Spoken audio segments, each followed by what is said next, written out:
Hello bachcho, let's see this question. The question says that the diagonal of a cube is 8 under root 3 centimeter. Find its total surface area.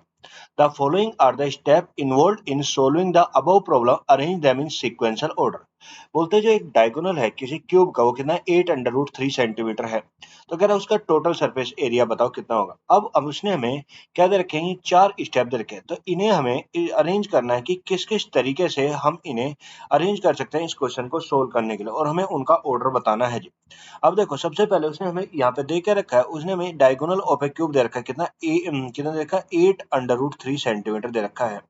और ये जी, और उसके बाद और उसके बाद ये हमें कह रहे टोटल सरफेस एरिया बता दो। सबसे पहले हम क्या करेंगे, हमें पता है कि जो क्यूब होता है, क्यूब की मान लो ये कोई क्यूब है। क्यूब क्या होता है, जिसकी सारी साइडों की लेंथ ब्रेथ और हाइट तीनों क्या होते हैं, इक्वल होते हैं। जिसकी लेंथ जितनी लेंथ है उतनी ब्रेथ होती है और उतनी क्या होती है, हाइट होती है।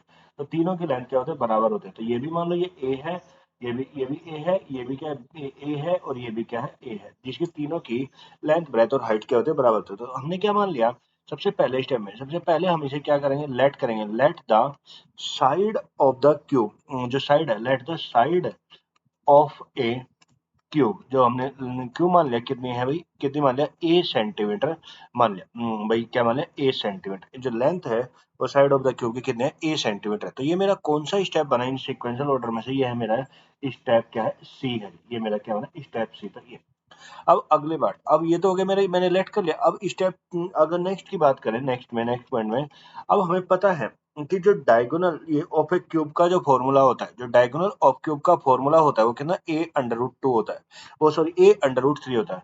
तो हम जानते हैं देन अगर साइड ए है तो देन डायगोनल ऑफ क्यूब जो होता है, डायगोनल ऑफ क्यूब जो होता है, डायगोनल ऑफ क्यूब का जो फॉर्म होता है वो होता है a√3 सेंटीमीटर होता है, a√3 सेंटीमीटर। और ये मेरा कौन सा स्टेप है, ये मेरा स्टेप कौन सा है, ए मेरा स्टेप है, ये मेरा कौन सा स्टेप है, ए। इसके बाद अगर मैं नेक्स्ट पॉइंट की बात करूं, नेक्स्ट थर्ड की, अब देखो थर्ड, अब ये तो हो गया मुझे, हमें फॉर्मूला पता है। अगर हम यहाँ पे हमें फॉर्मूला पता है, अगर मैं जो हमें गिवन डेटा है उससे इसे इक्वेट करूं, तो हमें क्या पता है भाई, फ्रॉम द गिवन डेटा। अगर हम यहाँ पे लिखें भाई, जो इसे लिखेंगे फ्रॉम द गिवन डेटा, जो हमारा data from the given data, अगर मैं गिवन डेटा की बात करूं, बट गिवन डेटा के हिसाब से हमारे हिसाब से डायगोनल फॉर्मूला कितना, a√3 था, और उसके हिसाब से कितना 8√3, 8√3 था। तो इससे ये कट गया भाई, √3 से √3 कट गया, तो ए की वैल्यू कितनी आ गई, ए की वैल्यू आ गई कितना 8। तो मुझे साइड की लेंथ पता चल गई कितनी है, 8 और क्या भाई, सेंटीमीटर।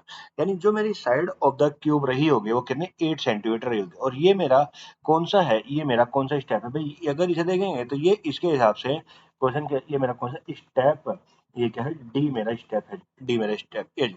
अब बचा लास्ट, अब उसने हमसे फोर्थ फोर्थ पॉइंट में ये, अब उसने हमसे पूछा टोटल सरफेस एरिया। हम जानते हैं जो टोटल सरफेस एरिया होता है टीएसए, टीएसए जो होता है, TSA of cube, TSA of cube का क्या होता है भाई, ये होता है मेरा कितना 6a² होता है, कितना 6a²। तो अगर मैं यहाँ पे वैल्यू पुट करूँ तो क्या 6 और इंटू कितना 8 का स्क्वायर, तो 6 इंटू कितना 8 इंटू कितना 8, तो 8 8 64 और इंटू 6। तो जब इसकी मल्टीप्लाई करेंगे तो 3 एंड ये कितना 3, ये मेरा कितना, ये आ गया मेरा कितना, ये हो गया 8 8 64 और इंटू 6, तो कितना 384, 384, और ये क्या हो गया, सेंटीमीटर स्क्वायर हो गया, 384 सेंटीमीटर। और ये मेरा कौन सा स्टेप बना, ये जो बना, ये बना मेरा कौन सा स्टेप, ये कौन सा स्टेप बी बना, ये क्या बना, स्टेप बी। तो यहाँ पे ये मेरा, और यही मुझे फॉलो करना। तो मेरा सबसे पहले जो इसे सोल्व करने में जो ऑर्डर बना, CADB, जो बना CADB बना। तो इन चारों ऑप्शन में से जो करेक्ट ऑप्शन है वो मेरा कौन सा है, B option is the correct. So the correct answer is B. Hope you understand it well. Thank you and best of luck.